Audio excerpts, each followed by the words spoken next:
The dressing room door was closed, but everyone could hear the voices through it. Not shouting. Not yet. But the kind of quiet argument that feels louder than screaming, because everyone knows what it means. John Lennon sat on a folding chair near the mirror. His glasses reflected the single bulb hanging from the ceiling. He wasn't looking at the man standing in front of him. He was looking at his hands. The man's name was Gerald Hutchins. He wore a dark suit and his tie was loose around his neck like he'd been wearing it for too many hours. He'd organized the charity concert, months of phone calls, sponsors, permits, press coverage, everything riding on tonight. Everything riding on the promise that John Lennon would be there, that he would play the song everyone wanted to hear. "They're waiting," Gerald said. His voice was steady, but there was something underneath it. Something like pleading. The audience. The cameras. "We've got network coverage. This is going to reach millions of people. Millions. And they're all here for one reason." Lennon didn't answer. He picked at a loose thread on his jeans. "They want to hear Imagine," Gerald said. "You know that. I know that. That's why we're all here." Outside the dressing room, the sound of the crowd was a low rumble. 15,000 people in the arena. Signs in the audience. Candles already lit, even though the show hadn't started. The charity was for children in war zones. Displaced families. Kids who'd lost everything. The kind of cause nobody argues with. The kind of cause that makes refusal seem impossible. Gerald had been standing for 10 minutes. His hands were in his pockets now. He looked tired. He looked like a man who'd believed in something and was watching it fall apart in real time. "I'm not asking for me," he said quietly. "I'm asking for them. The people out there. The people who bought tickets because they thought they'd hear that song. The people who donated because they believed this night would mean something." Lennon finally looked up. His face was calm. Too calm. The kind of calm that comes right before someone says no and means it. "I know what you're asking," Lennon said. "Then why won't you do it?" Lennon didn't answer right away. He stood up slowly, walked to the window. It was narrow and faced the back of the building. No view. Just brick and darkness on the faint glow of streetlights beyond the parking lot. He stood there with his hands in his pockets. His shoulders were tense, but his breathing was even. "Do you know why I wrote that song?" he asked. Gerald blinked. "Because you believed in something. Peace. Unity. A better world. I wrote it because I wanted people to imagine a world without the things that divide us," Lennon said. He turned around, but he didn't move closer. "Without borders. Without religion used as a weapon. Without greed. Without the things that make us see each other as enemies." "Exactly," Gerald said. He took a step forward. His voice had energy now. "Hope. That's exactly why tonight matters. That's exactly why people need to hear it. This concert is about bringing people together. About using music to heal. About showing the world that we can." "Who's sponsoring this?"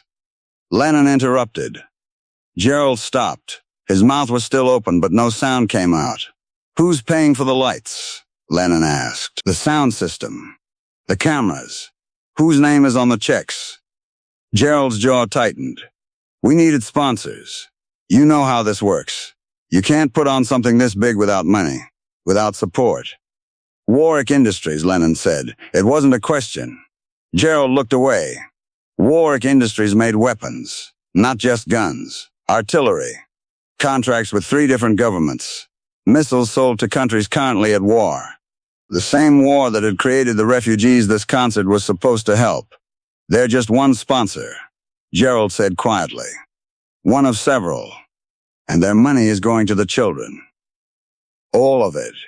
Every dollar from ticket sales, every donation, it's all going to the relief fund. You know that. They get their name on the program," Lennon said. "They get their logo on the screens. They get to tell everyone they care about peace while they profit from war." Gerald's hands came out of his pockets. He rubbed his face. When he looked up again, his eyes were red at the edges. Not from crying. From exhaustion. From the weight of trying to hold something together that was already breaking. "So what do you want me to do?" he asked. "Give the money back? Cancel the whole thing? Tell 15,000 people to go home? Tell the families waiting for that relief money that we couldn't help them because we couldn't find a sponsor pure enough for John Lennon?" His voice cracked on the last words. Not from anger. From something deeper. From the kind of pain that comes when you've tried to do something good and you're watching it get torn apart by principles you can't argue with. Because they're right. Lennon didn't flinch. He didn't look away. But something in his expression softened. Just barely. "I'm not saying cancel it," Lennon said. "I'm saying I won't play that song here. Not tonight. Not with their name attached to it. It's just a song," Gerald said. The words came out desperate. Thin. Like he didn't believe them, but he had to say them anyway. "It's 3 minutes. You play it. People cry. They feel something. They donate more, and we save more lives. Isn't that worth it? It's not just a song," Lennon said. His voice was quiet, but it cut through the room like cold air. "It stopped being just a song the day people started using it to sell things I don't believe in." Gerald stared at him. For a long moment, neither of them moved. "You think I don't know that?" Gerald said finally. His voice was barely above a whisper. "You think I don't see the irony? You think I'm proud of taking money from people who make bombs so I can feed children those bombs displaced?" He sat down on the couch near the door. He looked smaller suddenly. Older. "I spent 6 months setting this up," he said. 6 months calling people. Begging. I talked to 30 different companies before Warwick said yes. 30. And you know what the others said?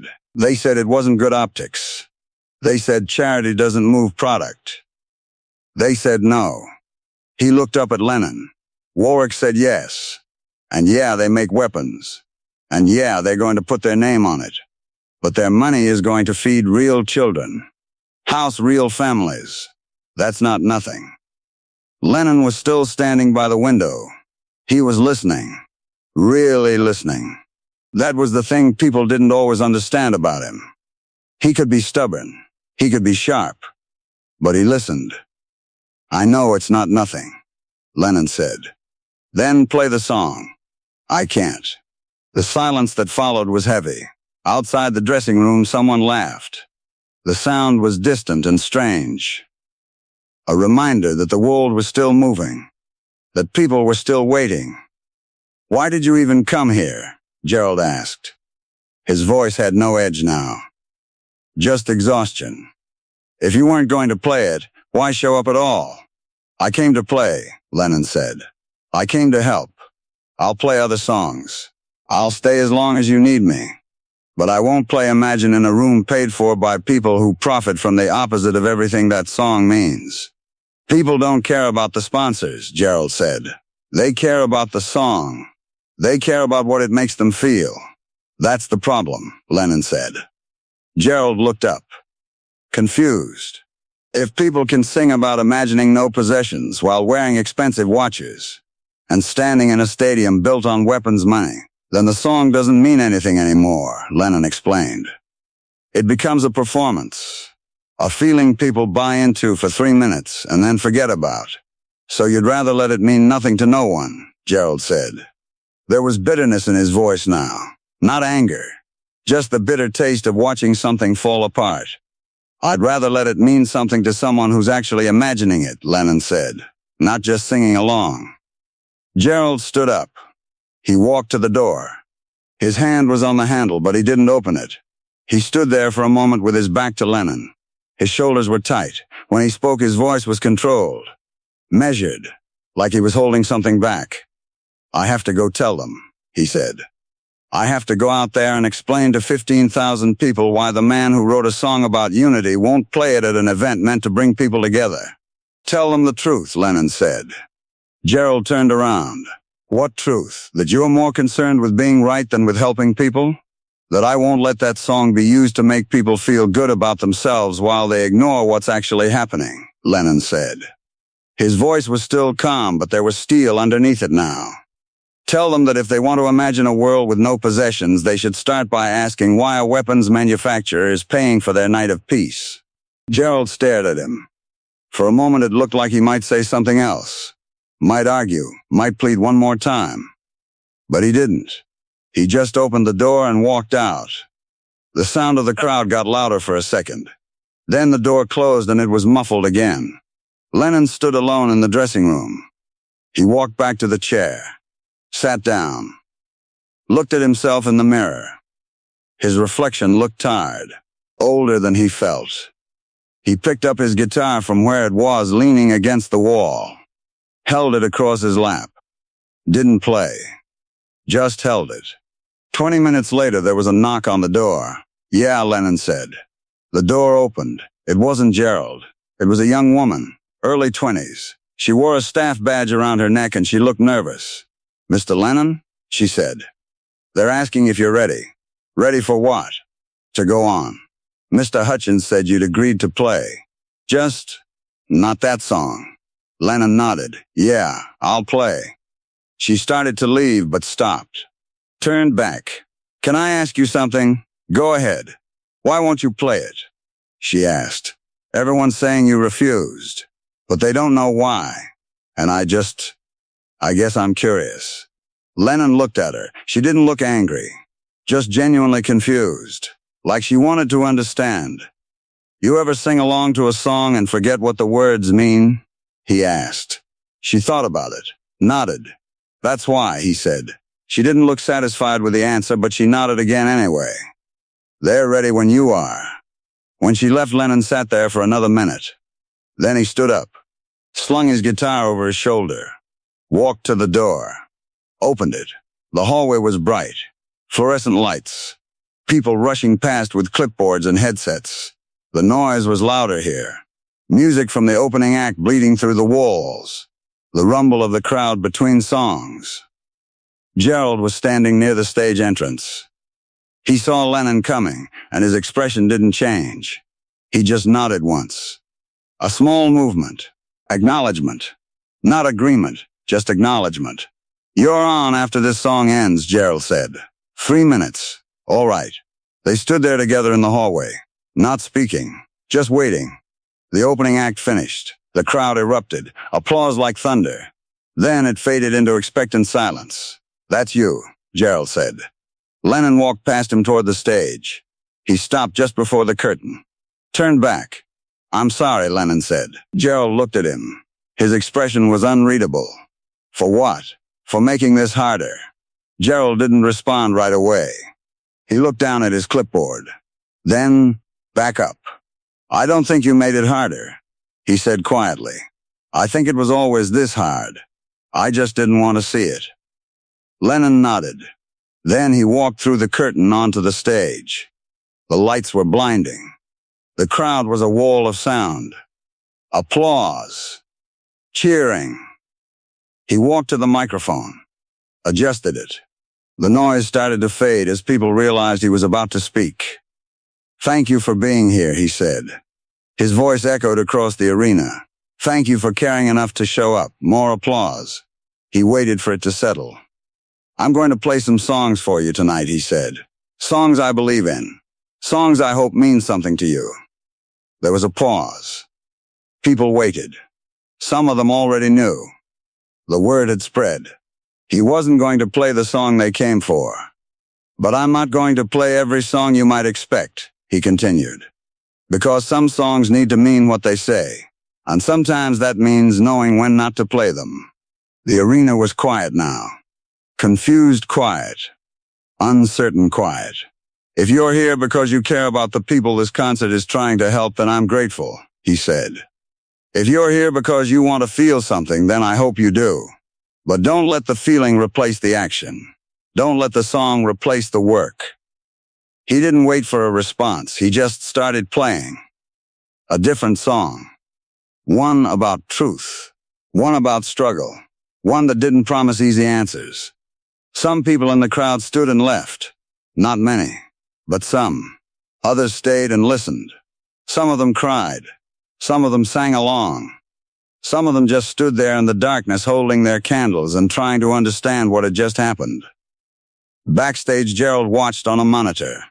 His arms were crossed. His expression was still unreadable. The young woman with the staff badge stood next to him. "Do you think people will understand?" she asked. Gerald didn't answer right away. On the monitor, Lennon was halfway through the song. His eyes were closed. His voice was steady. "I don't know," Gerald said finally. "But maybe understanding isn't the point." "Then what is?" "Maybe the point is deciding what you're willing to compromise," he said. "And what you're not." The concert ran for 3 more hours. Other performers came on. Some of them mentioned Lennon's absence from the expected set list. Some of them praised him. Some of them criticized him. The audience was divided. Social media erupted with opinions. Think pieces were written. Arguments broke out. The charity raised $2 million that night. Less than projected. But still $2 million that would go to families who needed it.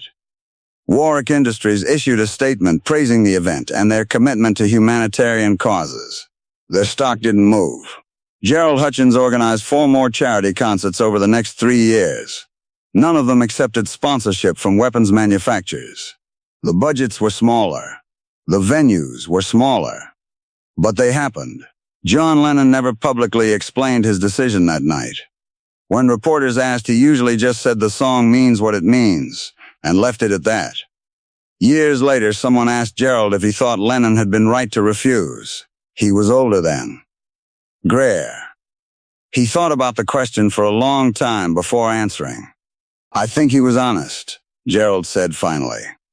"I think he looked at what we were doing and he saw the contradiction and he couldn't ignore it." Was he right? I don't know. We still helped people that night.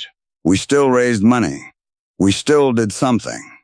But we also took money from people who profit from the thing we were trying to fix. And I think he couldn't live with pretending that was okay just because it was easier. "Do you wish he'd played the song?" the reporter asked. Gerald smiled. It was a sad smile. "Tired. Every day," he said. And also never. The dressing room where it happened was torn down eventually. The arena was renovated. The walls were painted over. The folding chair and the mirror and the narrow window were all replaced with something newer, something cleaner. But the moment stayed. Not in the room. In the people who were there. In the people who heard about it later. In the question it asked without ever saying the words out loud. What does it mean to imagine a better world? And what are you willing to give up to stop pretending you're building it when you're not? There's no answer at the end of this story. Just the image of a man standing on a stage playing a song that isn't the one people came to hear.